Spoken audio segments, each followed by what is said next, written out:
Bonjour, nous sommes aujourd'hui le 29 avril 2020 et je fais une petite vidéo juste pour fixer un petit peu comment se passe mon confinement. Donc en fait je sors sur le balcon et voici un petit peu le décor de mon quartier. Voilà. Voilà. Bon. Et donc, j'ai organisé ma maison, mon séjour, de manière à témoigner un peu. Je ne sais pas si la pause continue. Oui. De manière à témoigner de mon confinement, comment je le vis.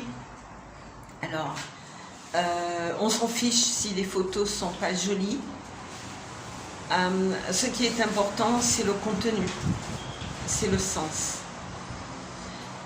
J'ai déjà vécu mon confinement bien avant le coronavirus, le Covid-19, puisque moi, j'estime que le confinement égale violence, égale guerre, hein, comme a dit M. Macron. Et quel que soit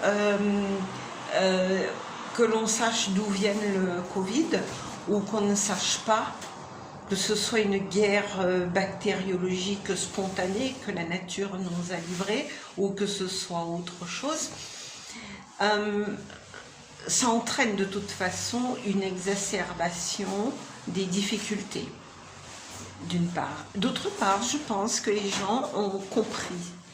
Ça apprend aux gens à vivre avec l'essentiel et à se retourner, à faire une introspection d'eux-mêmes. Alors, moi, mon introspection, bien sûr, je la fais depuis longtemps parce que je suis, je le répète, dans un confinement sans emploi. C'est fait délibérément depuis 10 ans. J'essaie de publier mon roman, j'essaie de faire une cagnotte, financement participatif.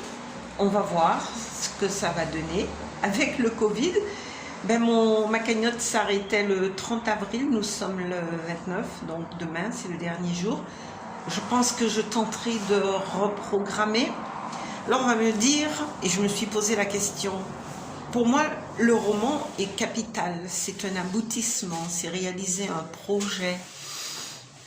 Mais on me dira, mais à quoi ça sert de faire une cagnotte dans une période de crise pareille pour la simple publication d'un roman? Quel est l'intérêt? Alors, je pense que l'injustice peut être naturelle, l'injustice peut être aussi le fait des hommes et délibéré. Donc on doit pouvoir se battre contre de toute façon les deux. Et je pense que le Covid est une simple continuité de ce que je vis depuis longtemps. Donc je suis en confinement Covid-19, mais je suis en confinement depuis très longtemps déjà. L'ostracisme est un confinement. Bien sûr, il y a de plus en plus de gens qui me soutiennent grâce à GoFundMe, grâce à Facebook. Merci, sincèrement. Je vois des réponses et des solutions. La cagnotte n'avance pas. Cependant, même si le Covid est prioritaire, car il y a des gens qui décèdent, il y a des gens qui souffrent, des familles, bon, l'actualité se suffit à elle-même, puisque c'est le Covid, c'est le Covid, c'est le Covid. Un peu de réflexion m'a amené à dire, oui, mon roman, je dois le publier, je dois continuer ma guerre. On dit souvent que préparer la paix, c'est faire la guerre, n'est-ce pas? Alors, faire la guerre, pour moi, et obtenir la paix, c'est ce mur ici. Vous voyez, il est écrit ici. Voilà. Alors, j'essaie de voir. Voilà, il est écrit. Il y a ma main. Et il est écrit ici, ceci. la haine, la guerre. La haine, la guerre. Donc ici, sur ce mur, c'est ce que j'exprime. Et de l'autre côté, j'ai fait un autre mur ici, tout en haut, avec l'arbre. C'est un figuier maudit. C'est là où les esclaves se pendaient pendant l'esclavage, ici. Ici, c'est le Memorial Act en Guadeloupe, qui a reçu la visite de M. François Mitterrand en 2015. Ici, je trouve que ça symbolise le figuier maudit et tous ses entrelacements, ses souffrances. Et c'est une coupe qui est ici renversée, voyez, et qui donne un espoir de liberté et de paix. Les commémorations, comme a dit d'ailleurs ce président de la République française, rappellent qu'il faut travailler pour ne pas retomber dans les mêmes prisons de l'esprit ou autres. Ici, vous avez l'arbre avec un signet, c'est un marque-page. Et le marque-page, ça fait une pause dans la réflexion. Le Covid nous impose la pause, la réflexion. Quelles sont les attitudes qui permettent de sortir de cette situation? Et le mieux possible, allons-nous changer ou allons-nous continuer nos habitudes? Oui, tout le monde sait que la stratosphère, que l'atmosphère s'est améliorée, qu'il y a moins de dioxyde de carbone dans l'air puisque la production, les voitures, tout ça, ça a été ralenti. L'impact de mon roman sur ce qui se passe maintenant. Donc vous avez vu le mur en fait de la paix.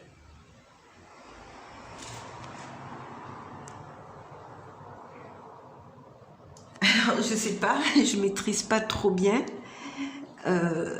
les prises de vue. Voilà. Ici c'est l'arbre par hasard, j'ai lu dans la Bible, voici des versets. Daniel, chapitre 23, 28, chapitre 4, verset 37, qui parle de l'arbre qu'il a fallu arracher pour reconstruire, refaire un nouvel homme. Il s'agit de Nabuchodonosor, qui était un roi orgueilleux. Il s'agit de l'orgueil. Mon roman parle ici de l'arbre de la décision.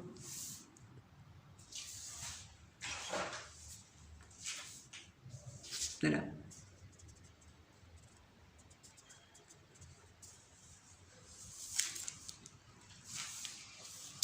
Quelle est l'importance de l'arbre de la décision? C'est aussi la solution pour aller vers un autre demain. Choisir en connaissance de cause et en respectant quand même les règles et les strates dans la société. Nous sommes dans une démocratie. Nous ne vivons pas dans l'anarchie. Ce qui veut dire que nous libérer,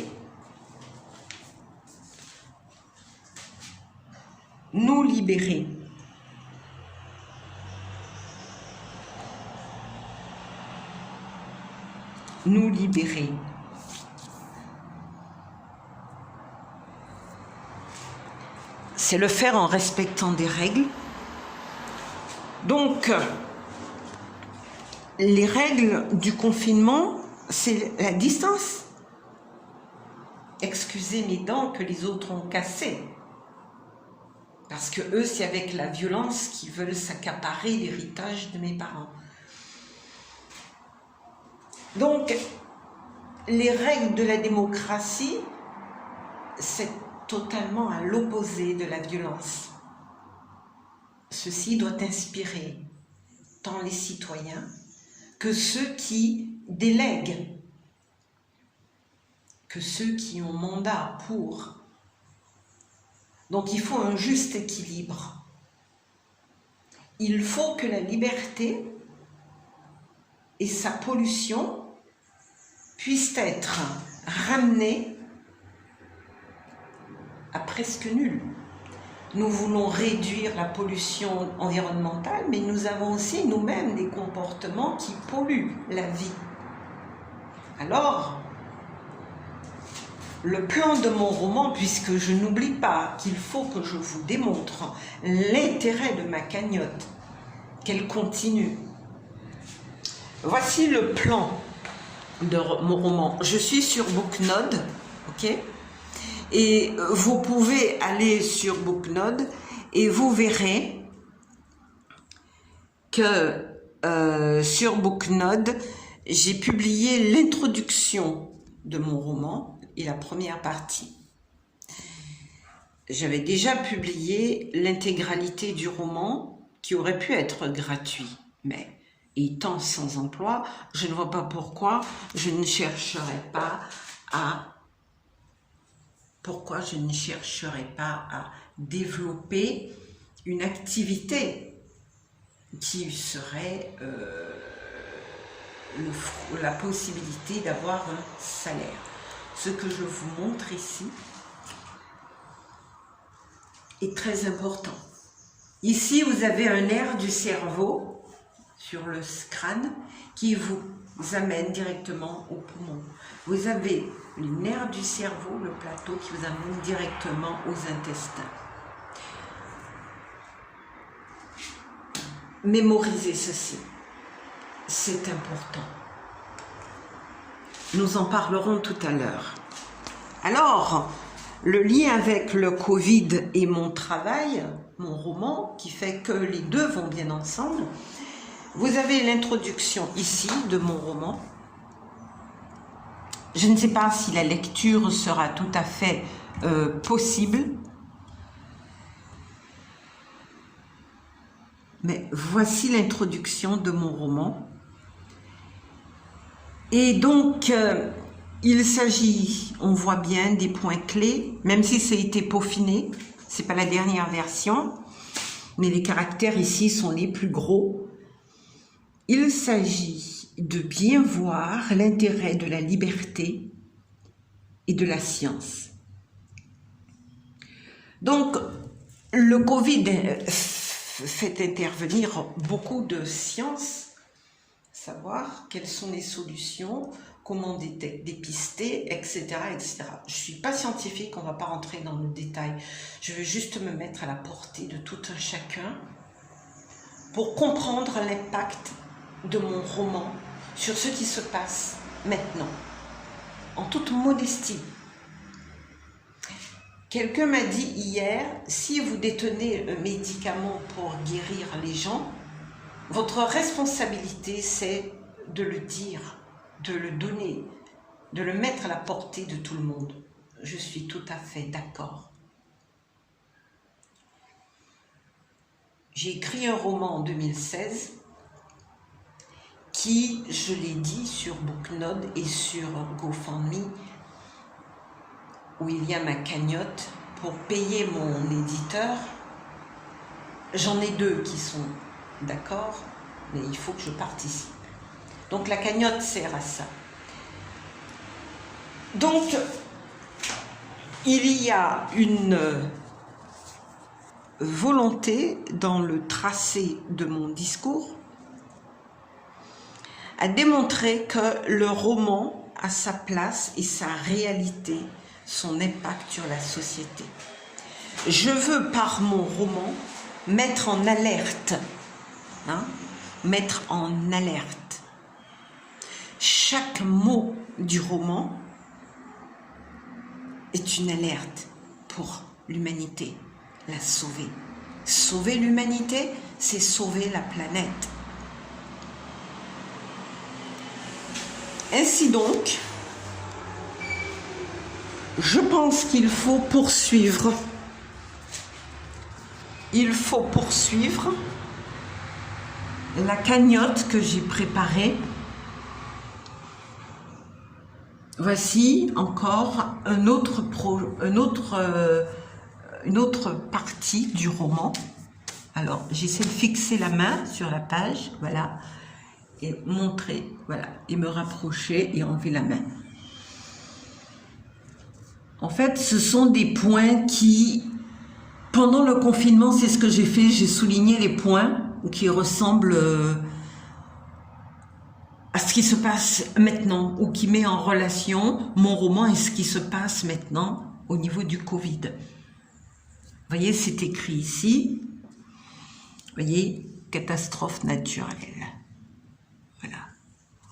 On voit les arbres avec leurs énormes troncs couchés sur le sol.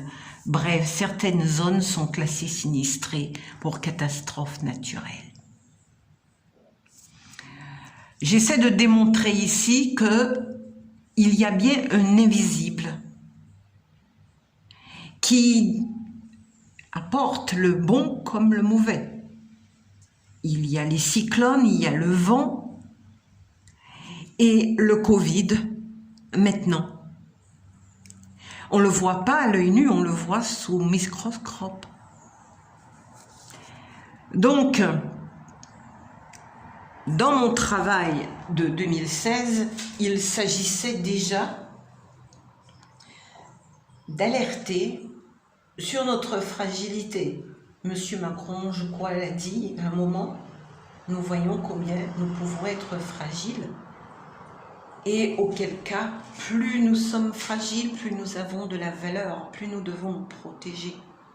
Et nous protéger par la réflexion et par les bons comportements entre nous et pour nous-mêmes.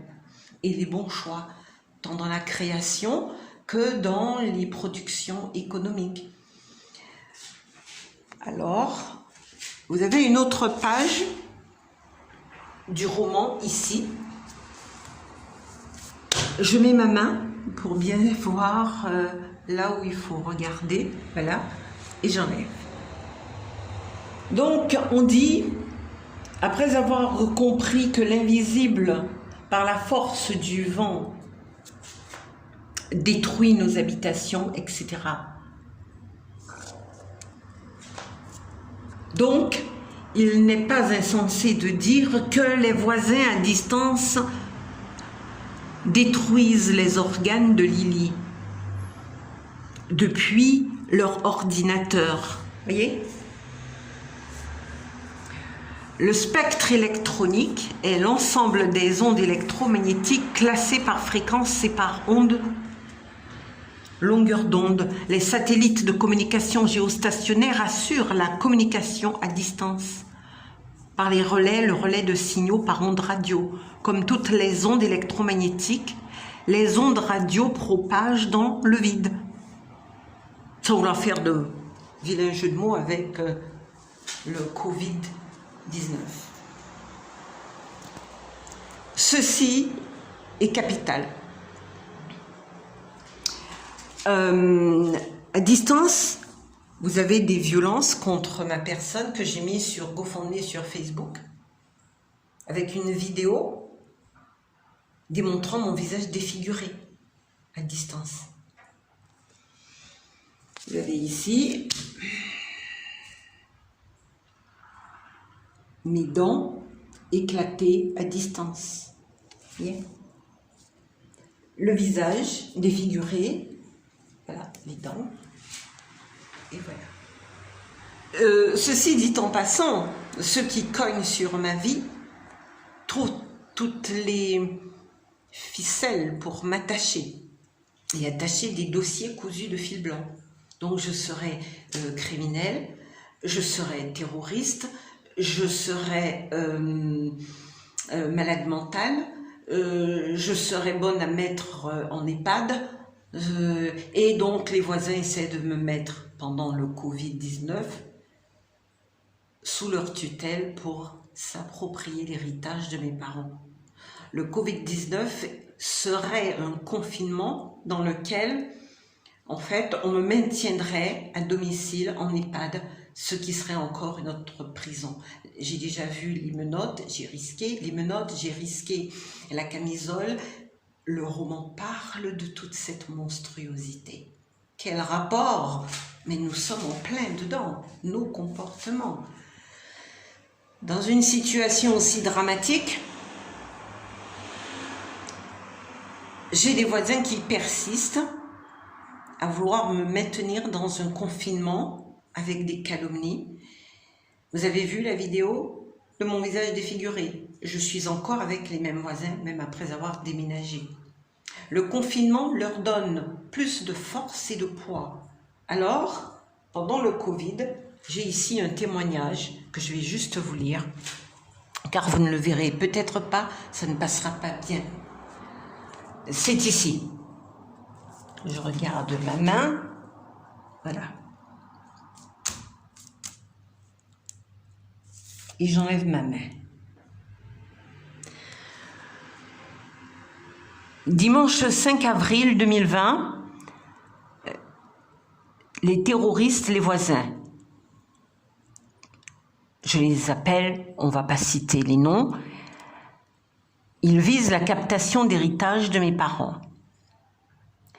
Le Covid-19 leur donne l'opportunité de se connecter sur mes organes à distance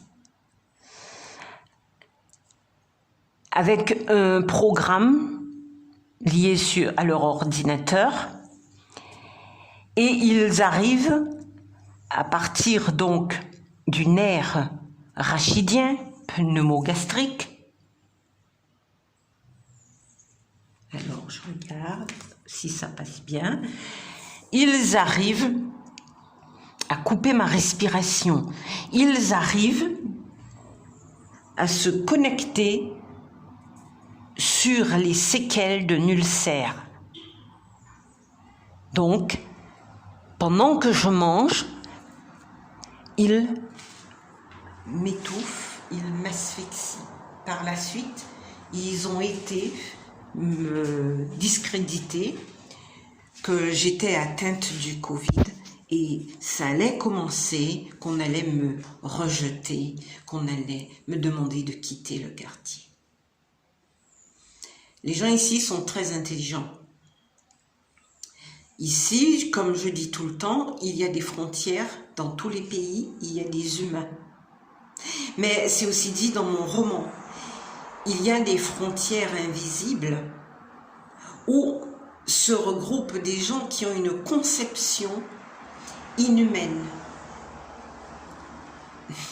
Terroristes, dirons-nous. Il n'y a pas Dieu dedans, ce n'est pas Dieu. Il n'y a que la cupidité et l'affairisme. Je suis dans une prison que je n'ai pas choisie. Les murs sont remplis de puces. Je n'ai pas le droit d'écouter les informations. Ils coupent les informations. Ils envoient des ondes.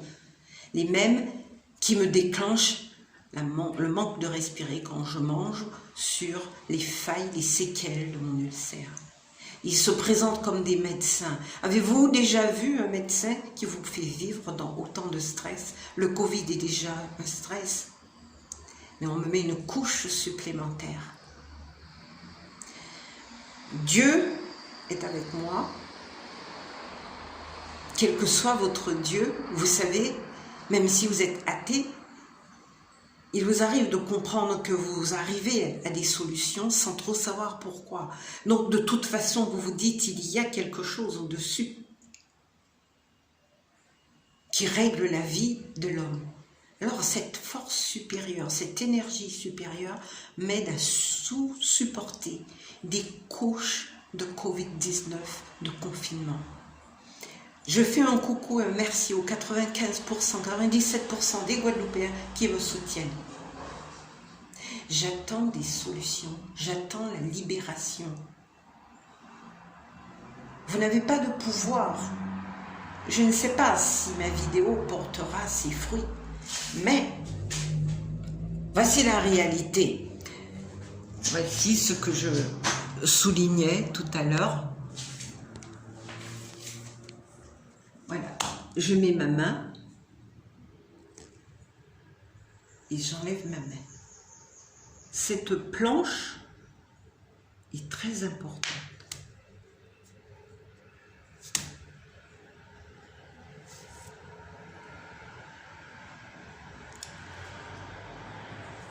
Sur le cerveau, le plateau, le nerf rachidien qui se relie ici au poumon, le nerf rachidien qui se relie à l'estomac. À partir de tout ceci, on peut vous faire vomir à distance, on peut vous faire avoir la diarrhée à distance. Les murs de mon appartement ont des puces. On peut vous faire tomber, vous casser le fémur. 4 mois après, vous passez les portes de l'église dans un cercueil. Donc, je pense que ça suffit. Je voudrais, moi, sortir de ce Covid-19 entière et avoir accès, comme tout le monde, à un travail. Ça fait 10 ans que je suis verrouillée au Pôle emploi. Je suis verrouillée. Et avec le Covid, ils passent dans les lieux publics dire que j'aurai le Covid-19 et que, etc. Donc j'ai droit à un traitement spécial de personnes faibles, fragiles. Mon ulcère, ils connaissent les séquelles de l'ulcère de 94. Merci et coucou aux médecins qui m'ont sauvé la vie. Je suis déjà morte et ressuscitée. J'ai foi en Dieu, même si je ne sais pas comment je sortirai vivante de cet immeuble, de cet appartement, du Covid. Mais je crois qu'il y a bien une force supérieure invisible qui apporte des réponses. Il n'y a aucun argument, aucun élément présent aujourd'hui, concret, palpable, qui puisse me dire « tu t'en sortiras ». Mais j'y crois. Alors, il faut que vous appreniez pour vous-même et pour les autres, et pour sortir vainqueur, pour la majeure partie d'entre nous, de ce confinement. Le 11 mai, on va passer à la fin d'un confinement. En toute sincérité,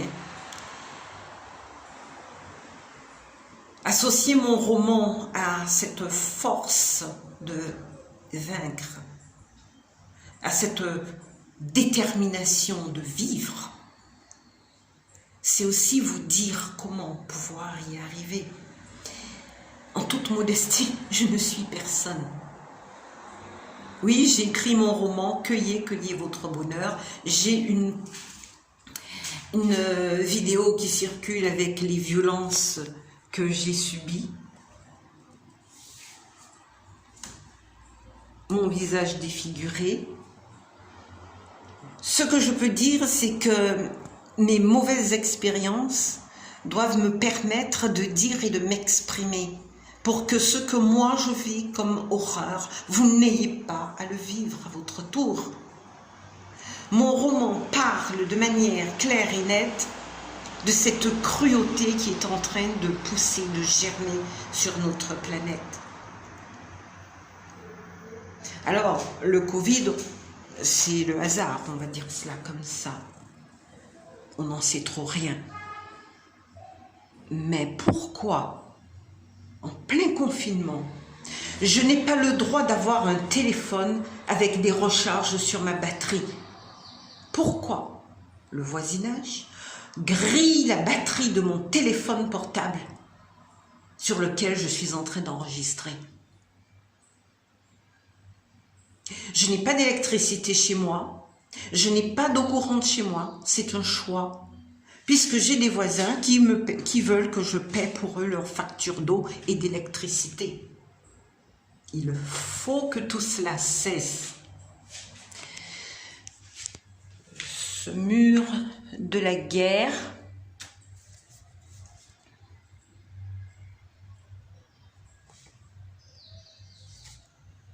le mur de la guerre doit cesser. Le mur de la haine doit cesser. Vous voyez?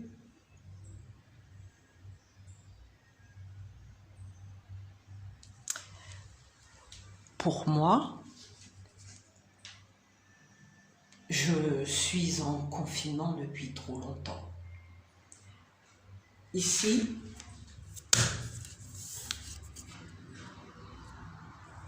je n'ai pas de casier judiciaire.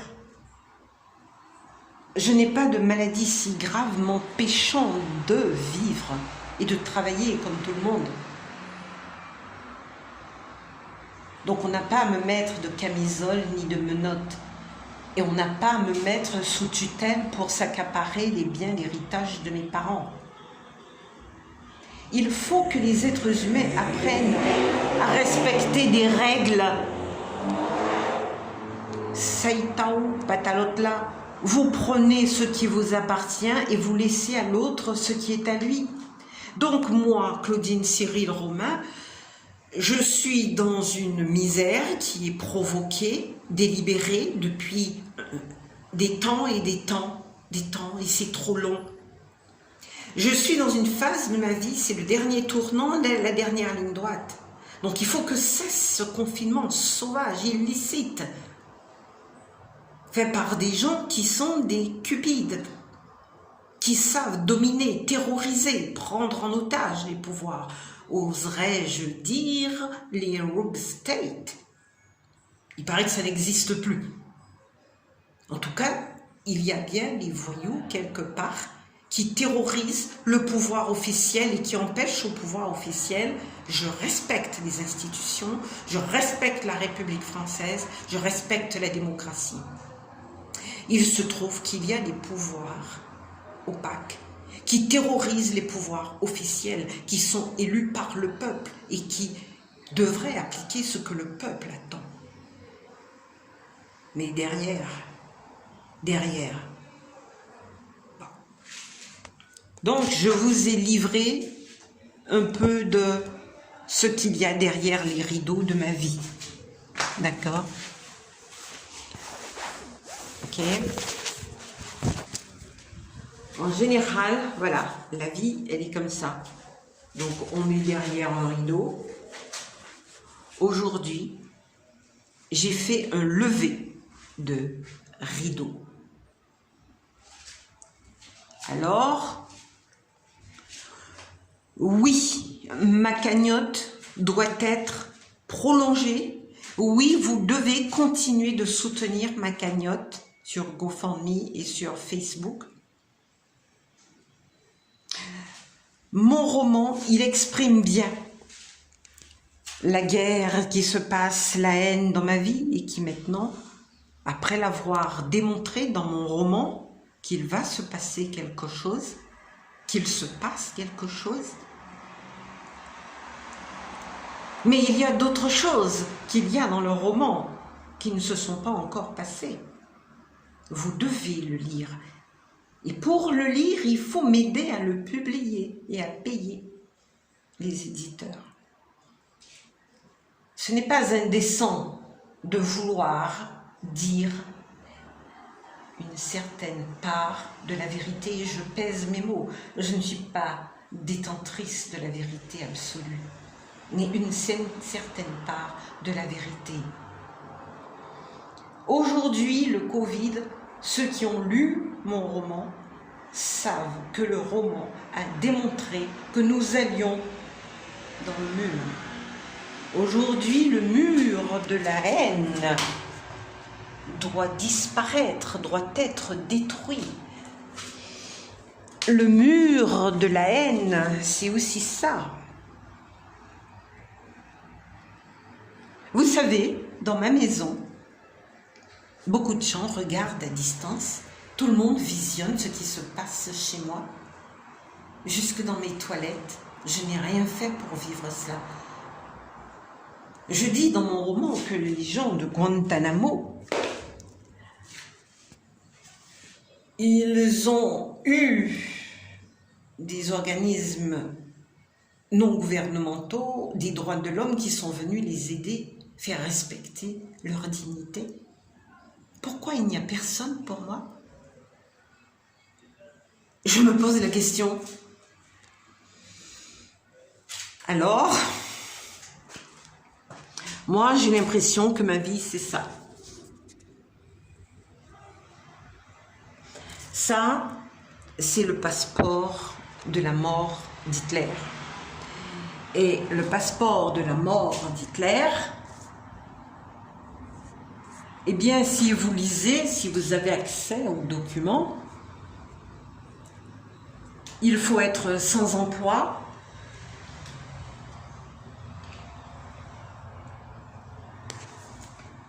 il faut être malade, et donc vous apprenez que dans les périodes de grande crise, il vaut mieux ne pas afficher ses failles, parce que Hitler, lui, il poussait dans le cercueil ses adversaires quand ils avaient une maladie. Il les faisait disparaître au nom de la maladie. J'ai vaguement entendu sur les antennes de radio qu'il y a des faux Covid. Mais bon, je ne vais pas mettre de l'huile sur le feu. Passons. En tout cas, je ne voudrais pas prendre une chute dans l'escalier où les autres voisins ont déjà mis de l'huile pour me faire casser mon fémur. Et je ne voudrais pas qu'on me mette en sac plastique et sur le gros orteil étiqueté statistique Covid-19. Oups, j'espère qu'il n'y en aura pas d'autres. Ainsi donc, j'en appelle aux gens qui veulent la paix,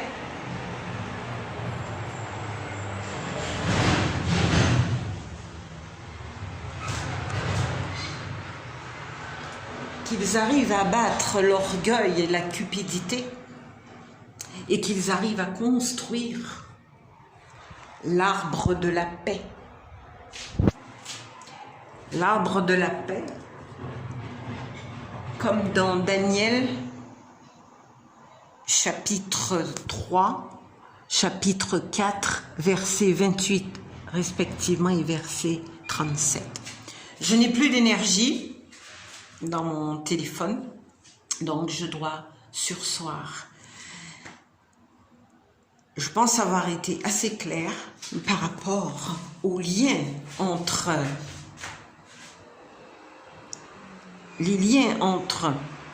je cherche la bonne place, voilà, les liens entre mon histoire qui m'inspire dans mon roman. Ce n'est pas la vérité absolue, mon roman, et la situation du Covid que j'ai quand même... J'ai pas parlé de virus libéré dans la nature dans mon roman, mais j'ai quand même parlé de ces situations difficiles auxquelles nous aurons à faire face. Et nous sommes dedans. Mais il y a d'autres aspects de la vie que j'évoque dans mon roman. Donc, permettez la publication du roman et allez sur GoFundMe, Facebook, et continuez à apporter votre soutien pour que je puisse payer les éditeurs qui ont déjà choisi. J'ai 2 éditeurs et ils ont déjà choisi de publier mon roman. Je crois que je vais clore ici et je vais rester silencieuse pendant un certain temps. Bon courage aux gens qui doivent faire face au Covid-19. Pensez à prendre un peu de vitamines, prenez du zinc. J'ai mis une publication pour le masque. Je vois que beaucoup de gens ont fini par accepter l'idée que tout le monde doit porter le masque. Et puis, une chose très importante, après le déconfinement, faites comme si, pendant le confinement, vous étiez à l'école. Une école, une formation qui vous apprend à vivre en situation extrême, avec un virus dans l'air qu'on n'a pas encore bien maîtrisé. On prendra 1 an avant d'avoir un vaccin. La batterie est faible et je dois m'arrêter.